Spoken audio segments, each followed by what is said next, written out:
you good? Oh, that's good.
Ready, guys?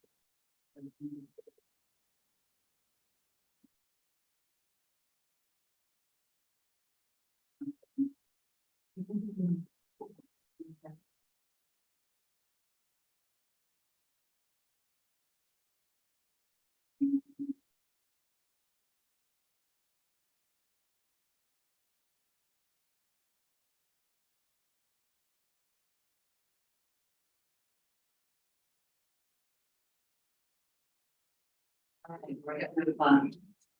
All right, it is now 2 p.m. and I recognize that a quorum is present. The Education Committee will come to order. Seymour, will you please call the roll? Martin Duff, Present.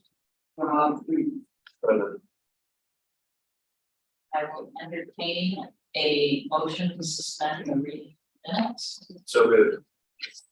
Yes, I seconded. A motion has been made by Mr. Reese and seconded by myself to suspend the reading of the minutes and approve as circulated. Is there any discussion from the committee or any correction to the minutes as circulated? Hearing none, a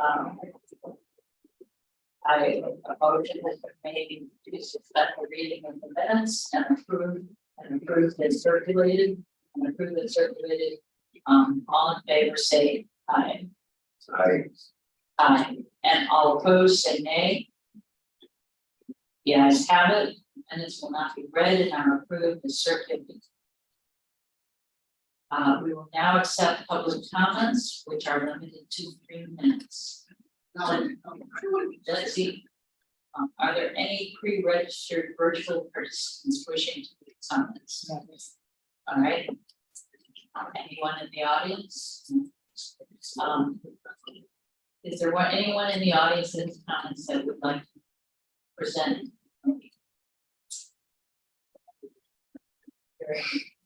None. I will now call on Mariah Miller to present on the update on the LMS launch and feedback from users. Thank you, Mariah.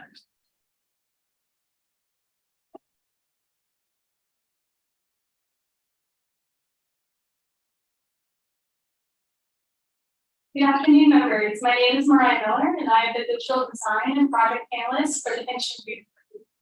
A major project we undertook last year was the creation of a new website that housed our MET courses, and to change over from SoftTalk to a new learning management software, also known as LMS. When the agency first launched our MET courses, we did so using a platform called SoftTrack, which was recommended to us by other agencies. While this originally suited our needs at first, over time we began to encounter recurring user concerns. Some major feedback we received was about the inability to print out certificates, as well as it was difficult to pause and return to the course later without losing the progress. We wanted to ensure that our new LMS to address both of those complaints while also providing us more freedom and creativity for future course offerings. We ultimately decided to make the shift to Lifter LMS. Next slide, though. That's right. Sorry. The new education website using Literate LMS was launched at the beginning of this year. We wanted to ensure that we were able to get the word out to all parties, so we made sure to utilize all our major avenues of communication to notify stakeholders of the change. We published on our agency LinkedIn, posted an announcement on the primary PRB website, sent an email to stakeholders, included a blurb about the change in our weekly news clips, and we also had the opportunity to collaborate with Texters for an article in their monthly magazine. We knew that the change to the new site and LMS had potential to cause some confusion amongst new users, so we wanted to prioritize providing technical assistance during the transition. During the month of January, we hosted virtual office hours through Zoom, which allowed for trustees or administrators to drop into a Zoom meeting and talk one-on-one with me about any questions or concerns they had about the new site and receive specialized assistance. I also created 4 training videos, which are featured on the website under the website training and assistance page, which go over how to use the various tool website. We also provided assistance over the phone and emails to trustees and administrators. Next slide. We really wanted to make sure that we were providing comprehensive assistance because this new website launch carried a lot of brand new features. Users now have individualized dashboards, which show what courses they're enrolled in, the progress that they've made on course, and their course completion certificates. Here they can print or save their certificates. However, at this time, the user can only see what course they've taken through our new MET course website. By the PRB, this is not intended to replace any of the reporting requirements that currently are existing. So they have to still submit their PRB 2000 to get the credit for their course. The dashboard also does not reflect their active compliance status.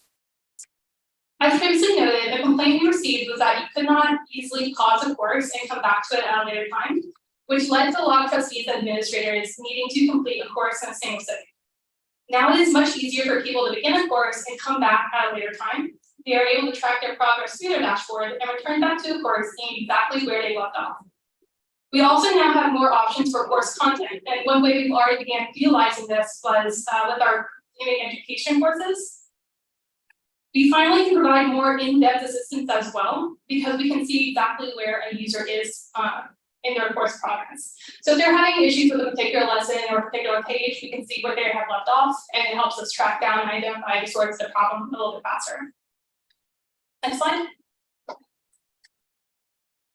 We've already been utilizing that feature in particular quite heavily while we're providing assistance. Right now, the most common request we receive for assistance is with creating accounts and resetting passwords. Another common question we receive is about the dashboards themselves. We receive questions asking about what type of information is present there and how to access it. Generally, though, the feedback on the new website has been overall positive, including feedback from surveys like the optional surveys at the end of each course and our educational services survey. Next slide.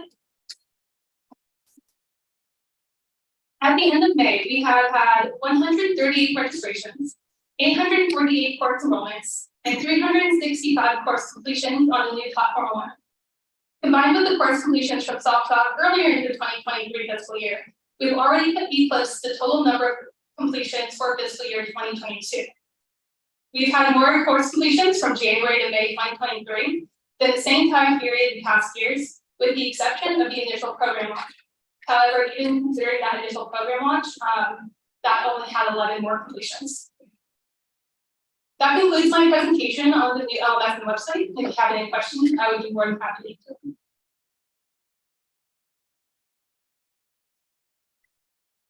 Yeah. Right.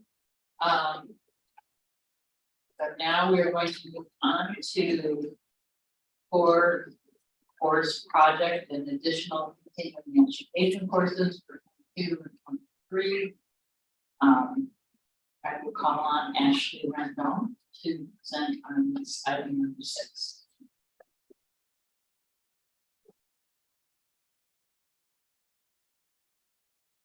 Good afternoon, Ashley Rendon, Deputy Director, and I'm going to lead you through item 6, core course project and additional CE courses we completed in the last couple of years. So to begin on for an update on our core course update. As a reminder, we began updating these the 4 core courses in 2021. We decided to focus on 4 so that we could also begin to provide continuing education. So we completed the 4 on the slide as of April. Benefits administration, governance, actuarial, and investments. With the final review of each course by one of our board members in that area of expertise. So we were really grateful for that help and really appreciated the time taken to do that for everyone. We updated for things such as best practices, including new reporting requirements and other technical updates like broken links or formatting that. And then also speaking of formatting, once we updated these courses for content, then they were put into the new LMS and kind of reformatted to better provide that. So going forward, we plan to update the remaining 3 core courses, which are ethics, risk management, and fiduciary matters. And so that's it for the core courses for continuing education, or CE. When this committee last met in 2021, we discussed feedback from the Educational Services Survey that largely requested continuing education courses. We hadn't provided them before, however, participants were able to go back and retake the core courses for continuing education credit, but that's all we had available at the time. In 2022, we created 3 new continuing education courses. And as Mariah was talking about with the new LMS, because we have new increased capabilities to provide more formats of education, we're able to provide these 3 courses in kind of a different format than we have the 4 courses in. So both the Texas Open Meetings and Public Information Act and the ethics courses are pre-recorded presentations. And the actuarial standard of practice for updates session was given live during actuarial committee meeting. And we had great results from that. And then we recorded that session and we provided that on our MET course website along with the other 2. And so that is my update on those. I will have more later. Actually, is there a plan for any other new continuing education courses during 2023? During 2023, there's definitely, we have things in mind that we could provide by the end of this year, for sure. But we haven't really come up with what exactly. No plans. We have a plan to plan at this point. Thank you. Thank you.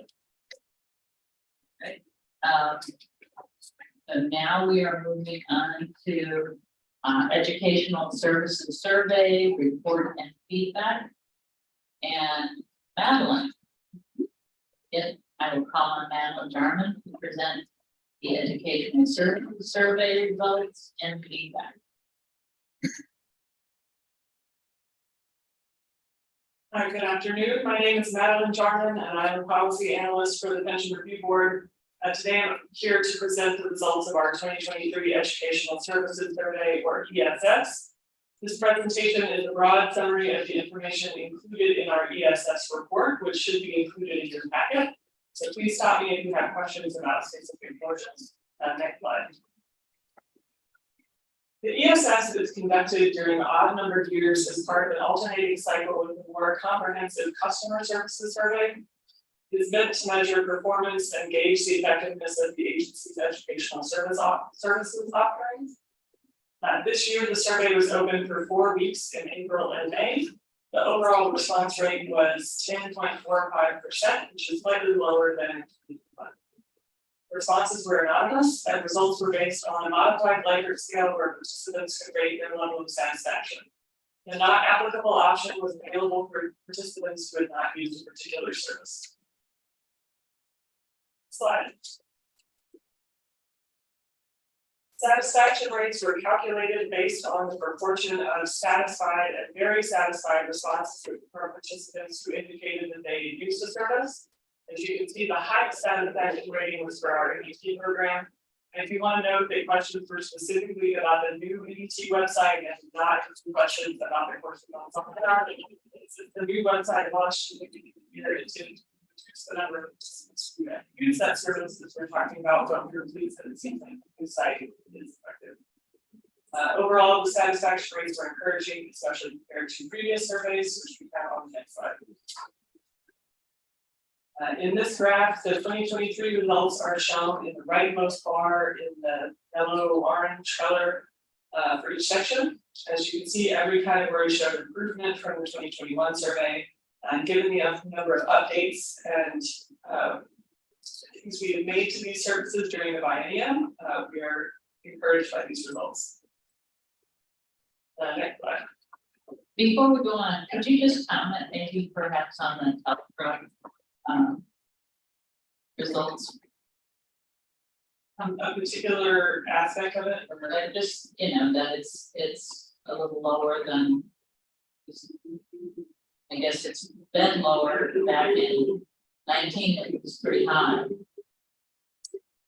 I'm not sure in particular what might have made the difference between 2019 or 2021. One of the things that is reflected in the Tupper results on the survey versus everything else is that those respondents are a relatively small portion of the results that we get. So we only ask the Tupper questions to people who indicate that they represent a Tupper system.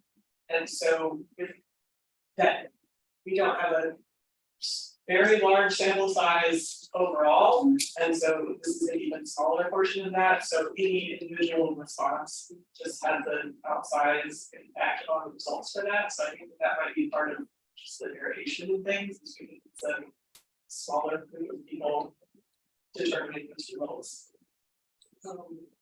I can't necessarily speculate on things that may have caused the difference between the years. That makes sense. Other questions? On the next slide, we did not receive very many comments this year, but this slide includes a selection of some of the ones that we did receive. We received a few comments from people saying that they had never heard of these services or did not know how to access them. After the survey ended, we sent out a thank you message that included links to all of the educational services that we mentioned in the survey so that people would have easy access to them. We did not have a way to respond to these questions individually because the results were anonymous, but we wanted to give people that information that they were looking for. Same line. Last of all, we had questions to request suggestions for additional literacy services or other educational offerings that stakeholders would like to see. As Ashley already mentioned, we expanded into course offerings were some of those consistent requests on previous surveys. And as both Mariah and Ashley mentioned, we have been able to update the content and update the core courses while they were being transferred to the website during the last 2 years, and begin offering the continuing education courses and making plans for additional ones in the future. So things that people requested include different formats and increments, such as 1 hour courses versus 45 minutes or an hour and a half. There were also several requests for practical topics for administering retirement systems, such as Uber communications and considerations for small systems. Several of these requests were from respondents who said they represented the Telfer systems, which is consistent with the results of that surveys. It also seems like there's some interest in more education about investments, particularly about fees and understanding industry language. With that, that is the end of my report. My reaction to this has been that you're getting information from a really small group of people. And if you really want to do planning and plan, that essentially we should be thinking about where else to get stakeholder input. Because I don't think you're getting enough out of this survey. I think people are just surveyed out. And I don't have a suggestion for how to do it, but it just seems like this is not delivering. information for you to kind of get stakeholder needs. I don't know, Rob, do you have a thought? 10% is low. But it's 40, the 469, is that the total population? That's everybody who could be surveying? It's a combination of different. Like the contact list that we have for these different services, so that includes the news clips mailing list. The contacts from the AT database. The system administrator and the contacts for all the different plans. And I think one or two others, so it is sort of a collection of the stakeholders that we have reason to believe have used these services before. So there is probably some refining we can do in that list, but we do try and put it together to target people who have used these services. Yeah, I mean, back in the board meeting, we saw that there were so many people who were non-compliant. And so they were probably not using the services, so they wouldn't be approached for the survey, but I mean, I think we've got to think of some way to get to the non-compliant board members or system administrators and figure out how to, you know, kind of rope them into using it, you know, either these services or other services to improve compliance. Yeah, and outside of surveys, it's listening sessions or some sort of focus group kind of setting where you have relationships with members who you think will give good, honest feedback, and you may get, to your point, something outside of what we're getting in a survey. Because even those that are compliant with reporting, I ignore a lot of survey emails that I get. Yeah. And I assume some folks do too, so I think thinking about other mechanisms to get feedback for what would be useful outside of the survey. I also just wanted to mention, I don't want to steal Ashley's thunder, but you had mentioned the just folks being out of compliance, maybe needing education about how to get into compliance, what the requirements are. That is something we have on our list of potential future student topics. So that's one thing. But yeah, I mean, it's surveys are difficult. It's like an easy way to send out a request for feedback. But it's also not something that people don't get from the water present response. And doing a session like, now you're a board member, you know, what does that mean? What's next? Yeah, you know, I mean, I really do think, you know, educating people about fiduciary responsibility and you know, reporting requirements for the state and things like that, just really, you know, almost make it obligatory, but there's like a welcome, you know, module that every board member would need to take in the state of Texas.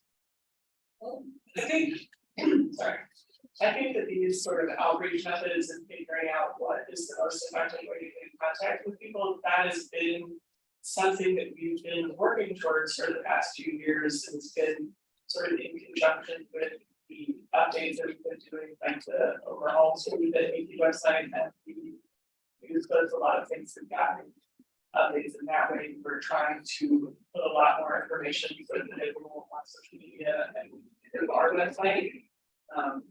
And so that we've been trying different things to see what is most effective, but I think that's still like a process that is happening. And we may slowly need to figure out what is best. It's gonna work the most. Thank you. Anything else on this?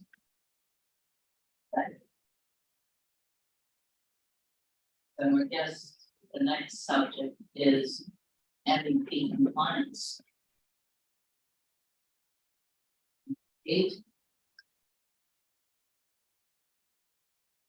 And I'm calling Brian to present on this.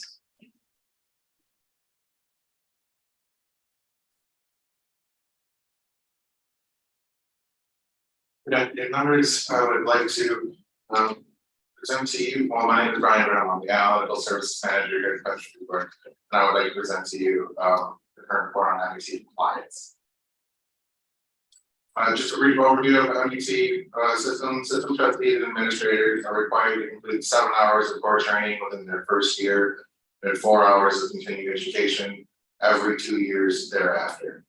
Training can be reported at any time through the PRB 2000. However, it must be submitted at least once by September 1st annually. And that training is supposed to cover August 1st of the previous year to July 31st of the current year. And then just a clarification, due to some retirement boards representing multiple systems, we count 89 unique systems for MEC rather than the 100 number that we used to.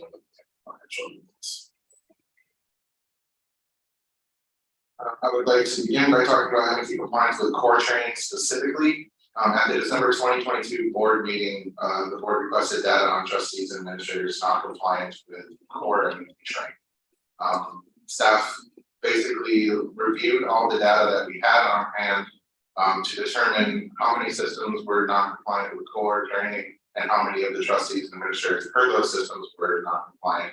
And then we sent out notices to every single one of the systems to inform them of which members on their board were still not compliant with core training requirements and asked them to basically get compliant as soon as they were able to do so. On the next slide, I have those numbers that we gathered for you. I have them broken out by system type where you can see the amounts that were non-compliant and the total amount of trustees and administrators for each system type, as well as the corresponding percentage total of the non-compliance. Overall, we have a little bit over 15% of our total trustees and administrators who were non-compliant with the core training requirements. And that data is as of May 1st, 2023. Do you get any information on why they're behind compliance or? We can only really speculate. Some of it did seem to do with they were compliant, they just hadn't reported it to us.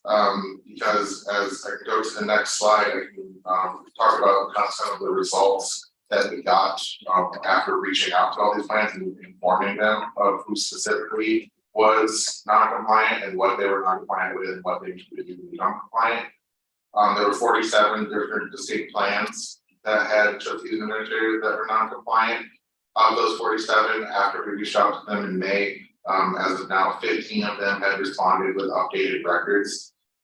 Either like 23 trustees and administrators are now either compliant with core requirements or are no longer active. And that was another big key thing, is just systems not actively updating us on when board members are leaving their service and getting updated out. So we had old records of members who were no longer even serving on the board, who we had or needed training, but they're no longer active for the state of Texas at all.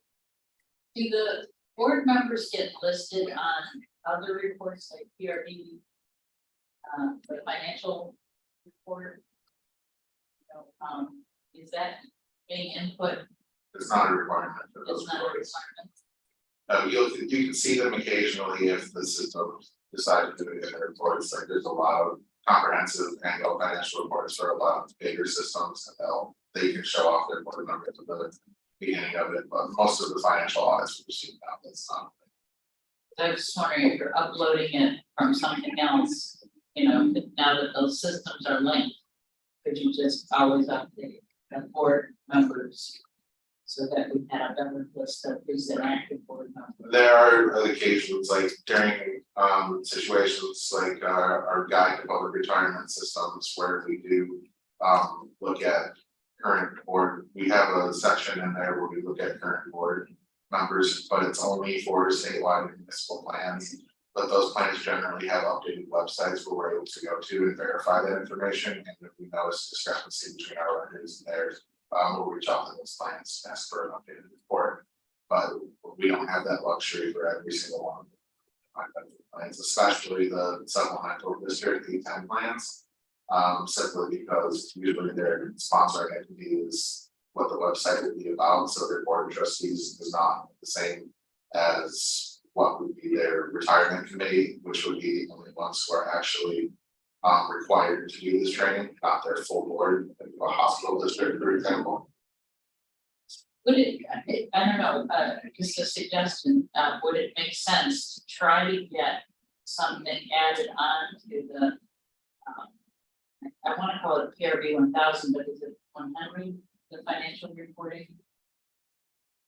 Report, It's just the annual financial report, that's what we call it, it's not the PRB 1000, etc. Those are the ones they have to fill out, but that's just still separate.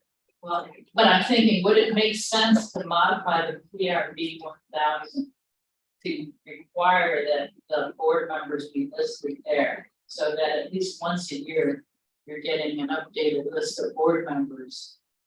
And- Maybe the 2000 form, which would, because that's the MET reporting form. The 1000 would be the investment return and assumptions report. So that would, the 2000 would make more sense, because then they could list out every single one of their members, but if they didn't have training, they wouldn't have to list anything for them. Yeah, Because as it is right now, it's the PRB 150 form, which is required for updating us on trustee information. And it is required to be sent to us when there are board changes, but it's not something that's adhered to, and it's not something that we know to be able to check immediately because of the information available to us. I think that's a good idea. I mean, I would consider modifying the PRB 2000 to essentially require that all board members be listed, and then you specify what training, you know, has happened for each of the board members, and if nobody had training, if somebody did not have training, it wouldn't be listed. Yeah, I agree. And then, There's an opportunity to get the names. yeah, and then you could discontinue that other form, because it's not really being actively used. Well, I don't think we want to discontinue it because it does have like the information we would need on it, that we could put on 2000 form, but it would be a lot of space. The information we would need would be things like trustee term dates when they started, because their cycles start off to that. As well as the contact information, emails, phone numbers, even personal addresses and things that's for on the PRB 150 form. So we use the PRB 150 form to fill out their profile, and then the 2000 form is obviously used to fill out their report training. It could be all implemented in 2000, but it would be a very breadth. Yeah, well then, to some extent, you got just an update of the names that you know. Right, we'd be able to reach out, right, it's much easier to say, your records don't correspond with what we have. These updates with their 150 form. Yeah, I think there are some options we could look at. Yeah. Proactively asking systems to update us on who their trustees are, and you know, it's like we were saying, right, it's 150 have changes, but it obviously just. Right. And can I ask why the LMS is not the system of record for compliance? Because it sounds like they complete the course in the LMS, and then but compliance is measured based on submission of the PRB 2000. It's because of how the MET rules were initially written and adopted. So in the MET rules, it specifically states that training is to be recorded on a form provided by the board, and that form is PRB 2000, but it's adopted for that purpose. So like we get records through our LMS system, but also there are other sponsors and agencies that they can get their training through. Obviously, TaxPers is one of them, and Seekers is another one. So while in theory we do have those records in hand when they are taking our courses that we sponsor, we don't get that from TaxPers necessarily or any of the other organizations. Eventually, will they be able to fill out the PRB 2000 online? Well, the form is a PDF that can be filled out online currently. But like the idea is to get that portal up and running, and once that's up and running, there's going to, in theory, there will be like much easier access to getting those reports to us, and it's gonna be a two-way thing of us also. showing their records much easier to them in real time, so that they can get that two-way information much simpler and faster. Great.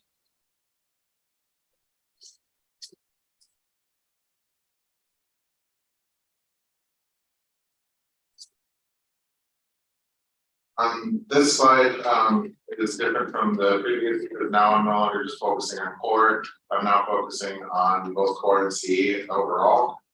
It's going to be a comparison of our last numbers from the December 22 board meeting to current, and this one is based off of all the trustees for all the plans. So you can see for all of them, unfortunately, in each category, statewide, municipal, local, firefighter, and supplemental district, the numbers have declined since December 2022. However, I would like to point out that a very likely reason for that is the majority of the systems don't report multiple PRB 2000s to us. They only do the one that's required by September 1st. And so that reporting deadline has not shown up yet. So anybody who got training after July 31st of last year likely hasn't reported that training to us. So their individual trustee cycles may have ended in that time, like they could have ended December 31st, and they may have gotten training in October, but it hasn't been reported to us at this time. So that's one possible explanation for why those numbers are lower across the board at this point in time. Yeah, this is my frustration is, particularly with board members or system administrators who are managing money taken out of people's paychecks and contributions being made from taxpayers through their municipality, that these people are not current on their continuing ed or core education. Gosh, I think it's a sin that somebody who is managing millions of dollars hasn't completed core education or doesn't maintain their continuing education. And I would like to say, I don't know whether some, maybe in the next biennial or something, we just make that requirement that if you don't and keep up your education requirements, you're not competent to manage money, to be on an investment committee or something, even to calculate benefits. I just think it's, we're talking, people's paychecks.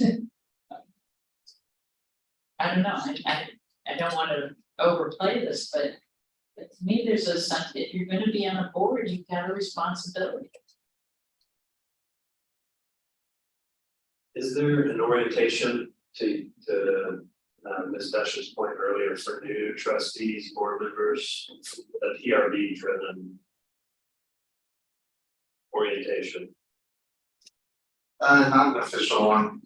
The closest thing we would have to it is just the introduction to how basically to use the MVP learning software on our website, as well as our entire MVP course page, just giving them all the frequently asked questions and the details needs to go over, but we don't hold like an official orientation like one-on-one service at this time. Okay. Unless they come to us asking, but we're more than happy to provide it, but we haven't done an outreach to see if they would want to take the initial approach to. Okay. That kind of falls into that category I was talking about earlier of putting together more system brand plan. Exactly. I could also Starting from square one, like your new trustees or. right, and what would. I know it's difficult, Texas is so geographically large. So if somebody is a trustee up in the Panhandle, to say they're going to come to Austin to attend a session on being a new trustee or new board member, I know that would be hard. People have day jobs, but it just seems to me that it would potentially be a really good service for the PRB and have some sort of orientation. Even if it were, Zoom meetings once a quarter for new board members, new trustees. I don't know, We'll have a pre-recorded training that's standard for everyone and then invite them to ask us if they have specific. Yeah, or, have, I think I heard the term office hours. That was used earlier today when you were talking about the other implementations. But, essentially have office hours for new trustees after they've taken this welcome. And, it helps them start off with their core. Mentor program, something like that too, if you didn't. Whether it's trustees or even administrators, if you have relationships directly, offer as a resource. For the new trustees, if it gets something other than a video to watch.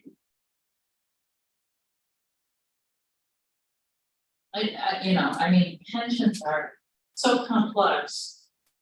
And yet, people have no clue, like all of the legal requirements that go into them. And the responsibilities that are associated with them. It's wonderful that people volunteer to be on these. They need to understand really the responsibility that they take on. And I think Brian's gonna mention it in the slides about, or towards the end about efforts that will. And I think some of it's just that our database and our reporting process a little bit, as far as the individual trustee level, that cumbersome to put together, it takes time, and so it's hard to do on a very regular basis. And so with the new education component of the new database, that like Ashley was saying earlier, easier for us to run reports so that we can have that information readily.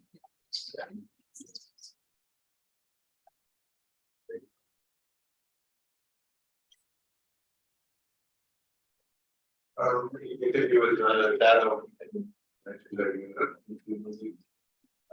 So just these are the number of plans that are in each of these categories from 100% funded to down to 75 to 150, 75, 0 to 50, and just the ones that have none of their trustees or administrators are compliant at the current time. Once again, the numbers have gone in the direction we don't want to see them go into, but the cause is likely due to the item I mentioned earlier with the timing of reporting. I did want to focus on the two extremes. So on the next couple of slides, I do have a listing of the plans for all of them that are at 0% compliant, and then the opposite end of the spectrum, all the plans that are at 100% compliant. And I'll just kind of go over the updates since the December lists for these. New to the list of the 0% compliance plans are Big Spring Fire, Winter Relief Retirement Fund, Cleveland Fire, Corsicana Fire, Winter Relief Retirement Fund, McAllen Fire, Winter Relief Retirement Fund, San Angelo Fire, Winter Relief Retirement Fund, the Capital Metro Bargaining Unit Employees Plan, and Northeast Medical. And off of this list is the Galveston Wharf Pension Plan, the Rainbow Fire Pension Plan, and the San Diego Fire Pension Plan. It just seems to me that there could be a real opportunity, the Telford systems get together once a year, don't they? Twice a year. Twice. At the conference, we've got like a spring training, we actually presented that. Yeah, I mean, it just seems like there's something that this Telford seems like it's a big issue here. To get in front of them and really kind of handle the responsibility issues here. At 8-10, I don't know, do they get together as a group like that? I I doubt it, they seem to be very separate Yeah, in everything they do, because I mean, it's a mixed bag of plants and that type, you have. Your hospital unit plans, so maybe the ones that are all under the umbrella of the Texas Hospital Association might be together, but that's just a small area of that. As you can see, there's obviously like metro transit plans, like we have the capital MTA plans, but there's also the Dallas area, the Houston metro, the San Antonio metros. And I don't know of anything where they can go for a pension, education for that type of. I think there's gotta be an opportunity here with Telfra. And a lot of the developer might actually just be, they're just not reporting it properly. One could hope, like, and then reaching out to them, providing them more education about how to report and what they should be reporting. Hopefully we can utilize that to get those numbers up and get them off of these lists. Get those people the training that we need. Yeah, I would like to see some sort of penalty associated with non-compliance. Because again, if you're gonna take money out of people's paychecks, you should be held responsible for managing that fund.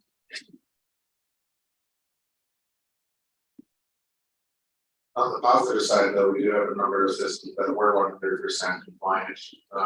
And new to the list is the Austin Police Retirement System, the City of El Paso Employees Retirement System, and the Dallas Area Rapid Transit Defined Benefit Plan.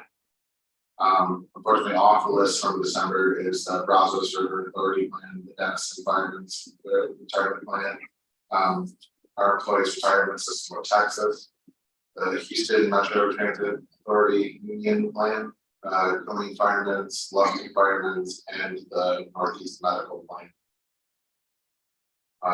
And so just in case you notice the Northeast Medical Plan coming off of 100% and moving to the 0% compliance, that's because that's one of those 810 plans where it's just the retirement committee, and it's just one member. So that one member was compliant in December and fell out of compliance and has currently reported whether or not they had the training in the next cycle over at this time. And that plan is terminated. That yes, and probably will be terminated by September, which would be where the deadline is anyway.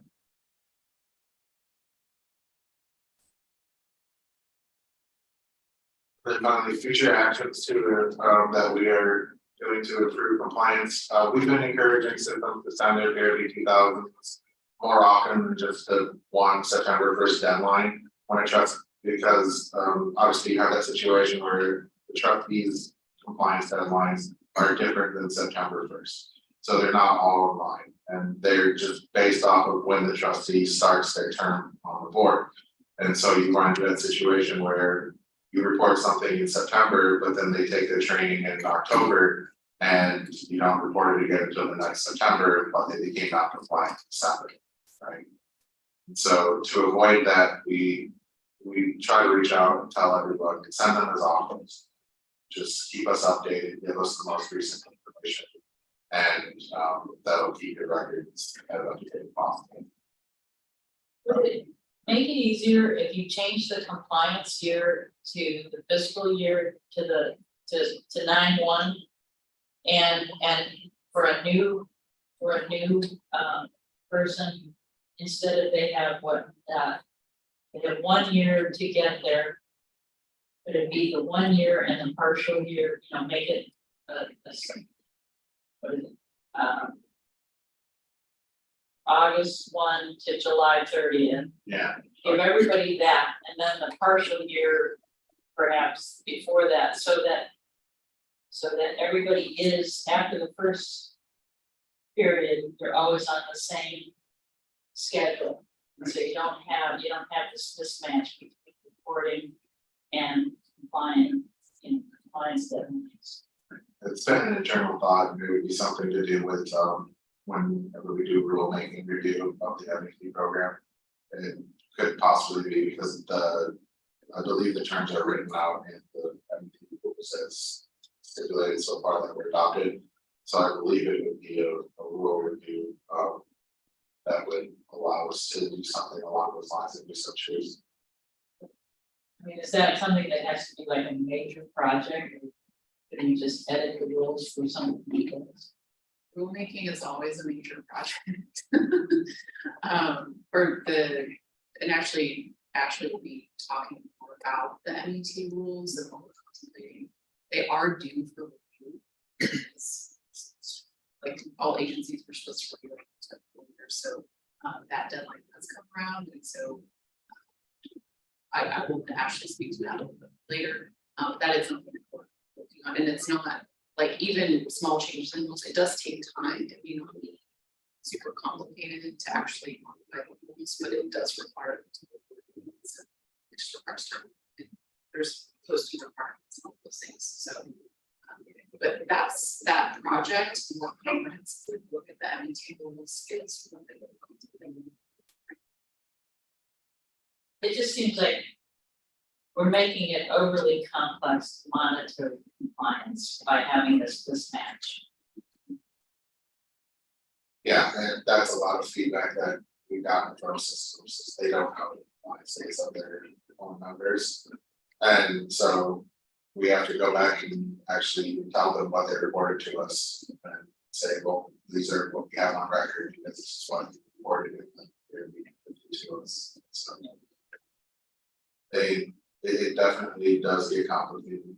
But we do our best to help out whenever anybody reaches out to us for technical assistance, obviously. And that's another thing, continuing to reach out to systems regarding non-compliance support, continuing education. We saw results from the core reach out. I mean, our numbers went from 15% of non-compliant to 12% in just 1 month. So we got a 3% increase in the amount that we're compliant. So we're decreasing the amount that we're not compliant, I should say. So that does help. So continuing to reach out even beyond that September 1st date, as time allows and how it allows, is going to obviously and hopefully be a benefit to getting these numbers much more on the side that we'd like to see them. And then looking into the options to allow systems to see current compliance status, and that goes back to that portal discussion where they would be able to log into their unique accounts and be able to see right then and there, here's all your trustees, here's all the training we have on record for them, here's their current status, and also when they would need to get reports updated for their next one before they become non-compliant. Yeah. Because as of now, I believe it was mentioned earlier, I don't recall if it was, I believe it was during the board meeting.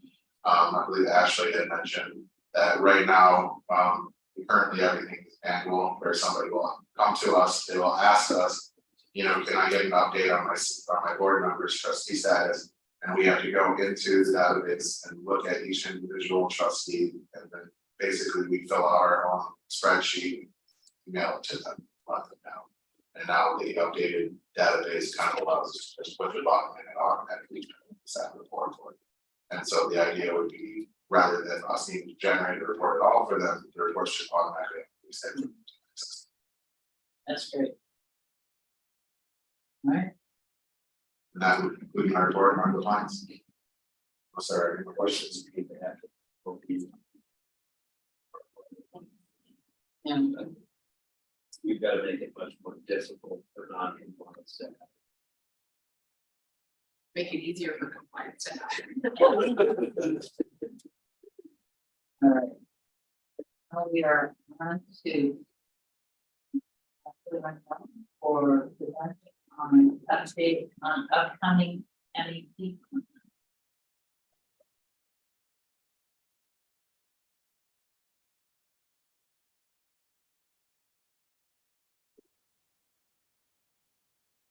And it's a little bit on our plans to pass.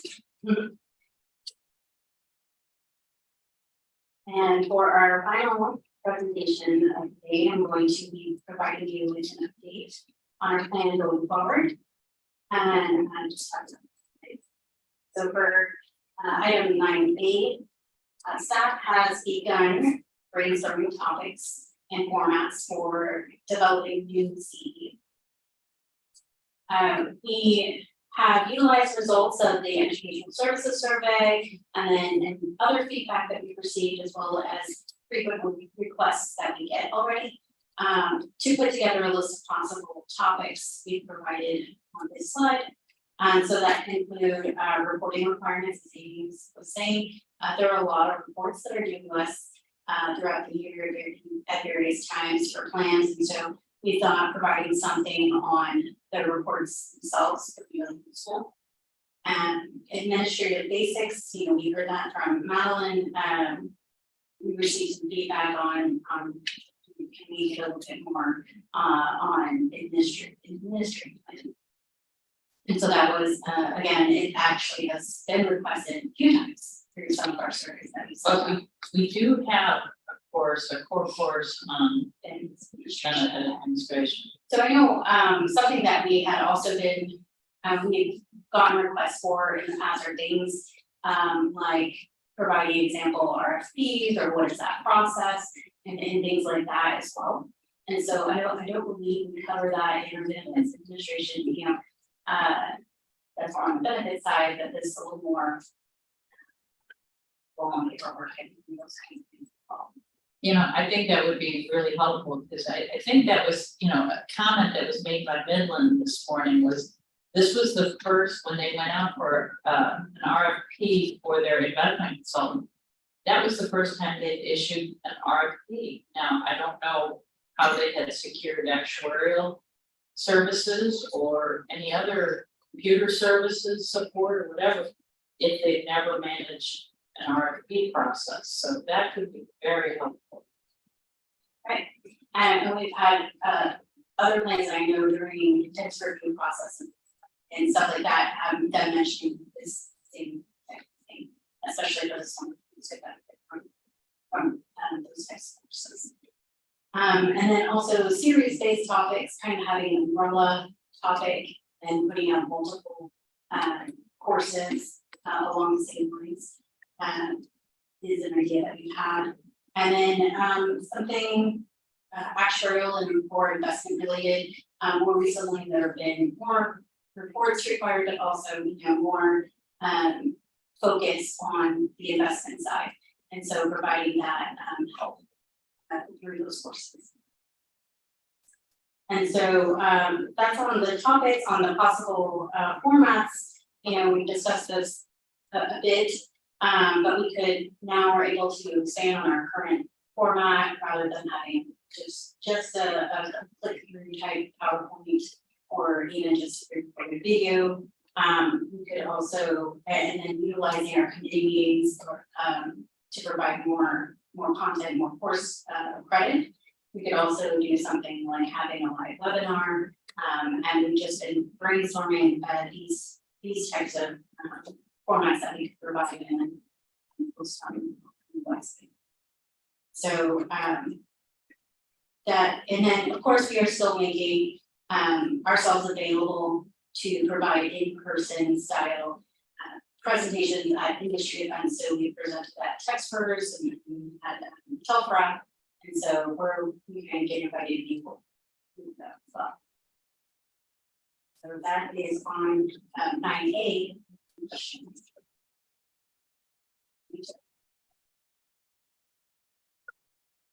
I know I would certainly like to see, you know, with the request for more investment related topics, I would like to see something that is just a real primer on capital market assumptions. You find them, how do you talk to people about what the expectations are on future market. I mean, you can't give the capital market its own assumptions, but why are they important?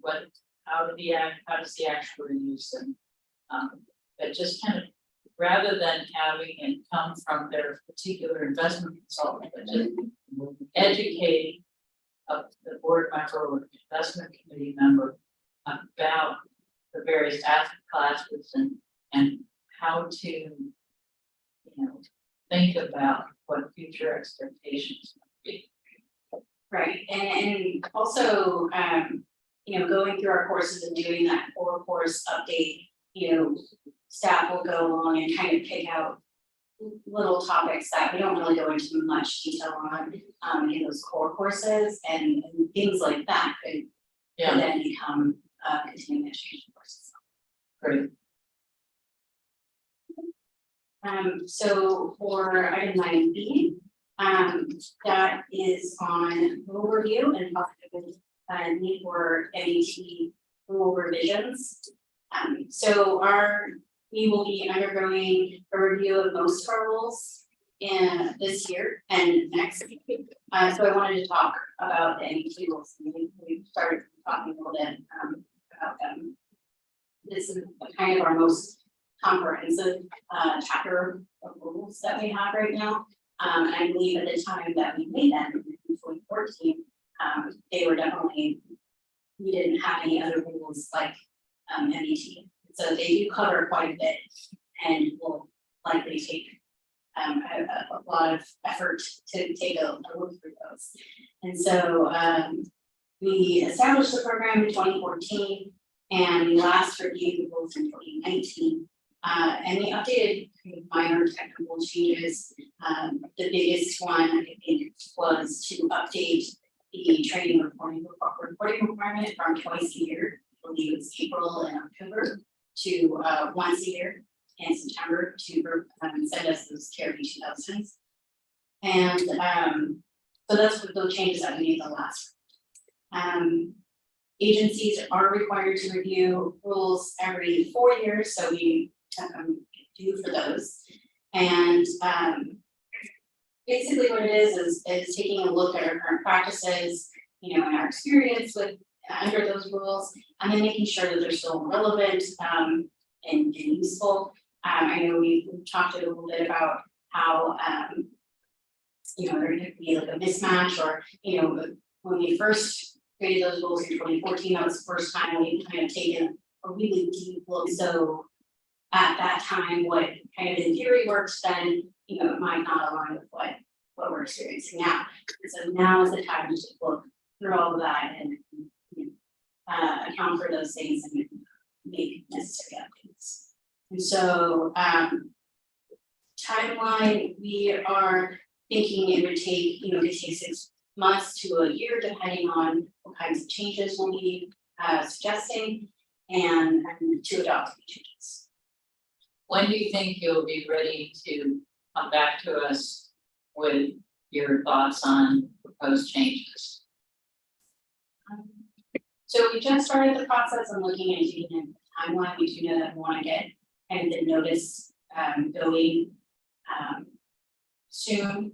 I believe in the So we're gonna do, I think possibly the September meeting, ultimately a notice that would overview that would cover all of the almost reviews, which includes multiple other chapters like cosmetics and some other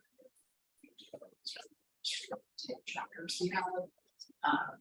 But the actual, that's more like procedural, as Sarah was educating us the other day. That notice is procedural, but then the actual schedule to roll out different revisions is something that we determine. And I think what we need to do is take a look at that materials and kind of talk about the extent of the changes needed, because I think that's going to drive the time and when we could actually bring something back to this committee. Yeah, I like the wording you had used before, that we've got to make it easier to comply.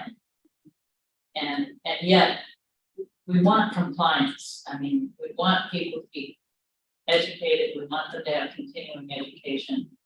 But we need to get rid of the barriers on the reporting problems. On the NET rules, are those required by statute? Are we required to adopt rules to administer the NET program? Yes, I believe so. So the statute is this. I believe we were required. I wasn't sure if it was near shop, but I do think that that's. Because we went in 2013 when we went through sunset. That's when we were also we were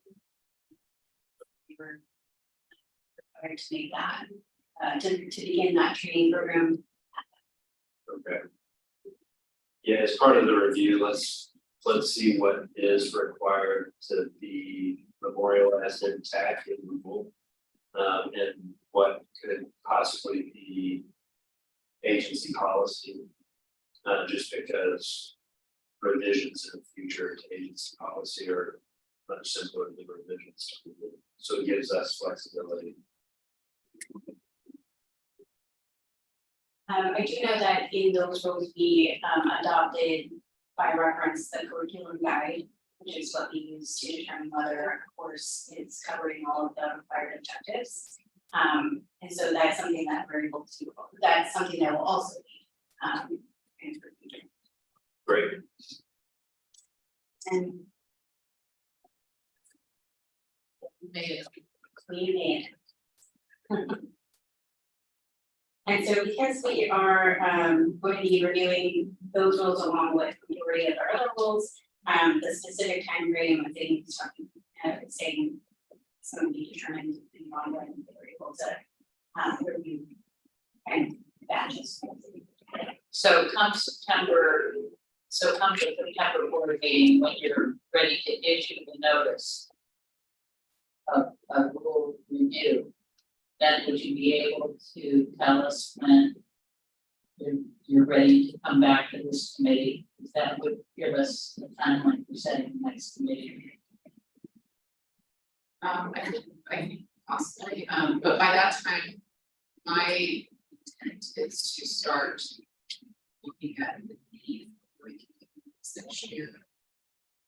This summer, into September, so I think that will be part of that is financial fund. It's, we're gonna do some education committee meetings for. Okay. And so that concludes my presentation. Alright, well, I think that brings us to talking about future meetings, agenda items, dates, locations, related matters. The next meeting of the education committee is to be determined. The next full board meeting will be September 21st, the location will be determined. Is there any suggestion as to agenda items or the dates that we need to put on the calendar right now, or just do that? So I think, like I said, we'll be looking at potential dates for board meetings for 2024 later this summer, because we want to get those on the calendar. That basically align those with our plans for all the different projects we're going to take on during the year. So not ready quite yet to tell you exactly, maybe I'll be. But you don't anticipate anything for the remainder of 23? I don't believe so. I think we're during session years, it's hard to have a lot of these meetings because we don't even get started until the summer. And so after the session's over, we can take a look at, okay, what are the priorities, what are the key things to focus on? This would be one of them because we have to go on. And so that's when we start looking at dates for things. So I would anticipate that there could be multiple things, but we just need to like map out the timeline. I anticipate you'll be hearing from us to this for.